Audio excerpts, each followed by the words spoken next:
no arbitration will be valid unless you have the mutual consent of the two parties involved.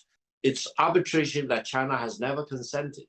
Therefore, this arbitration is invalid, illegal, illegitimate from the very beginning. So the next topic is about the South China Sea, and it is a thorny issue.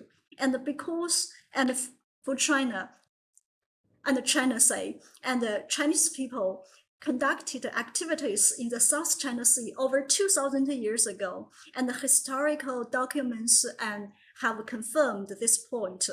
But for Manila, they will say there are the arbitration by the Court of Hague in 2016. So both claim they have the legitimate claim over the South China Sea. So who has the legitimate claim over the South China Sea? What do you think? First of all, let's talk about the Filipino case. You mentioned the arbitration in Hague. Mm-hmm. Allow me to mention, as a student of law and a practitioner of law, I would say no arbitration will be valid unless you have the mutual consent of the two parties involved. Meaning, you cannot drag another party into an arbitration without its consent. Arbitration without consent is in violation of the rule of law in itself. Therefore, I think we should really have a close look at the so-called arbitration. It is not a legal adjudication. It's not a legal case in the court of good standing, for example. It's arbitration that China has never consented. Therefore, this arbitration is invalid, illegal, illegitimate from the very beginning. How can you expect you can bind any party like China or the United States into an arbitration without its explicit consent? That's number one.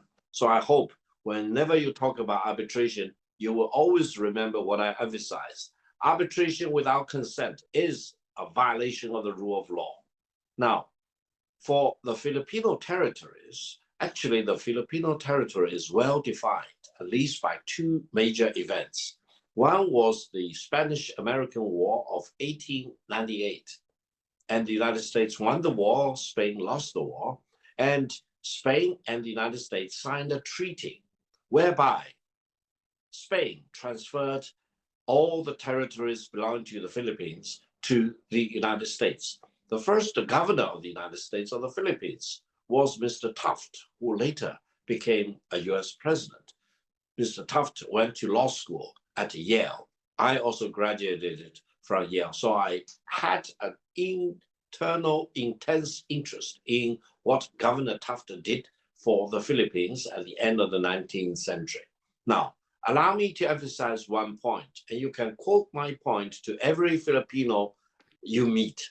That is, every inch of land belonging to the Philippines, transferred by Spain to the United States, was taken up by the United States.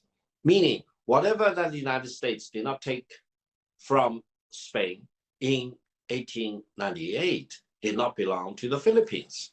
That's very simple, very straightforward.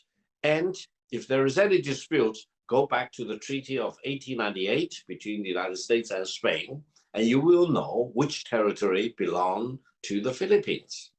The second major event was the unconditional surrender of Japan in 1945. You may recall between 1941, after the Pearl Harbor attack, and August 1945, Japan was sitting on all the islands, atolls, reefs in the South China Sea as they were occupying the Philippines, Malaysia, Indonesia, the Indochina, for example, as well as a very large tract of land in China.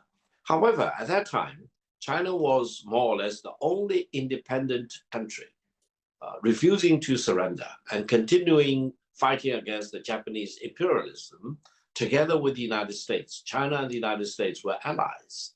Now, in 1945, Japan unconditionally surrendered, and Japan surrendered the totality of the Philippines back to the United States. General MacArthur and his troops reclaimed every inch of land of the Philippines from the Japanese occupation. Meaning, whatever that the United States did not take back was not Filipino land. And the Japanese surrender was well documented.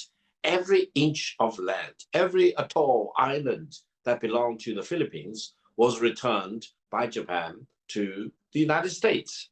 Now, all the other islands, atolls, and reefs in the South China Sea, which the United States did not take, did not belong to the Philippines, and they were all returned to China.